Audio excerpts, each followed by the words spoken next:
Greetings to you all, wherever you are, at home or abroad. You're now tuned into Talk Sense Media, your voice of reason in the noise. Here we bring you the news that matters to you. Straight talk, clear facts, and honest reasoning, because you deserve to understand what's really going on. Whether it's headlines or what's happening on the streets, if it affects you or your community, we break it down and we talk sense. So let's get into today's story. So, while most Jamaicans were watching the first national debate on Saturday, August 23rd, 2025, listening to every word, thousands of Jamaicans were left out. And we are talking about the deaf and hard of hearing community that had no access to an interpreter. And this wasn't because none was available. It wasn't because of a technical glitch. It wasn't because of circumstances beyond anybody's control. Because the word is that they were qualified, at least one qualified interpreter ready to go. But you know how it is. Organizational politics and ego resulted in the debate commission choosing not to work with the individual. And so as a result of that, thousands of Jamaicans were excluded from the national debate conversation that they wanted to actually participate in. The thing about it is that while not everybody follows politics, some are interested. And the national debate was meant to bring Jamaicans together to understand the policies and the views and the visions and the plans of the politicians moving forward. And unfortunately, there were those amongst us who couldn't understand a thing that was happening. The reality is that yes, they probably sat in front of their televisions in the living room or had their smartphone on watching, but for them it was like having the television on, but it was muted.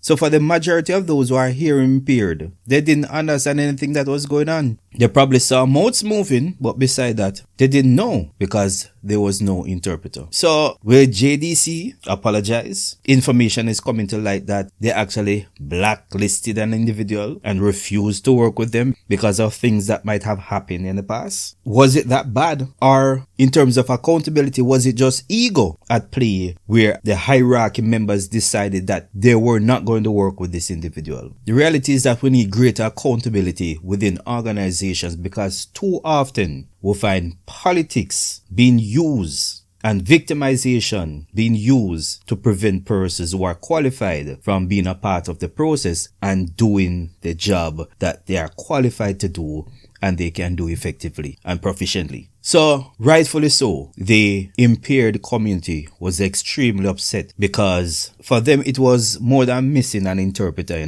For them it was a statement that they are not as important as the general population. So I want you to take some time to listen and listen fully this video clip explaining what might have contributed to all of this happening. Unfortunately, due to circumstances beyond our control, there will be no interpretation for the deaf and hearing impaired. The absence of a sign language interpreter shut out hundreds of Jamaicans from participating in the high-stakes exchange. We're Jamaicans, we're important people, we're humans, but they're not treating us that way. They're treating us as nothing. Even though the JDC already let everyone know at the beginning of the debates the reason behind it is because they can't control the circumstances. That is still a poor excuse. They were just thinking about themselves and not the nation and the people. And it's an insult. It's disrespectful. And we don't feel valued. Tony Aking speaking on behalf of Andre Witter. We knew going into the debates that there were some challenges. There are some members of the community who generally feel that the approach of the hearing population is that they don't care. And so you do still have some individuals who feel, okay, this is one just additional thing in an confirmation of the population not caring. We recognize and appreciate that there are a limited number of interpreters on the island and that there are a number of different issues that could cause there to be, for whatever reason, interpreters not being available or individuals choosing to not work with specific interpreters. Executive Director of the Jamaica Association for the Deaf, Kimberly Marriott Blake. This has to do with a choice and a personal decision that the Jamaica Debates Commission made. They decided that they don't want to work with me for reasons that they can't say. And they've been telling other people all kind of things, say me rude and me what. Me say, how me rude? Because the only thing I did was stand for the rights of my community, my deaf community. And I won't change that. You hearing anybody else in the world, I won't change the fact that I grew up in the 90s and I saw the struggles. I have to stand for the rights of deaf people. I have to. So my point is, it's not about not available. It's not about not being able to provide access. It's about being blacklisted. That's really what's happening here. I'm being blacklisted. And I've heard organizations say I'm rude, but nobody can tell me directly what I was rude about. Nobody can say it. And everybody has been talking. But the reality is what? The only thing you can say is that I stood and advocated for the deaf community. And I'm my community that. Uno and I'm my community. Deaf people are my people. My mother and father deaf first. First. I watched them suffer. And I said, when I grow up, I won't allow that to happen anymore.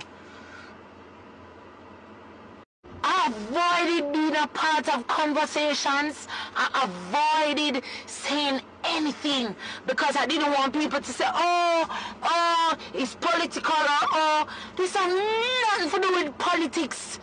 This has to do with personal experience. I grew up in the 90s. This is not your choice. This is not a personal decision. This is not, I don't like this person, or I don't like that person, or this is not about you. This is about people. Humans first. Humans first. Deaf people first. Autism, this is a perfect example of autism. What the Jamaica Debates Commission is doing. The perfect example. You decide that this is better for the community without their consent and their approval. And they told you, no, this is what we need. You're artist. So as the last thing Mega say, I don't care about how people feel. I don't care about what I've seen sign language clubs of Jamaica. I've seen people. But the reality is, this is not for you. This is not for hearing people. This is not for JDC, TBJ, CVM. This is for the deaf community. Remember to like, share, and subscribe. And as always, this is Talk Sense Media, your voice of reason in the noise.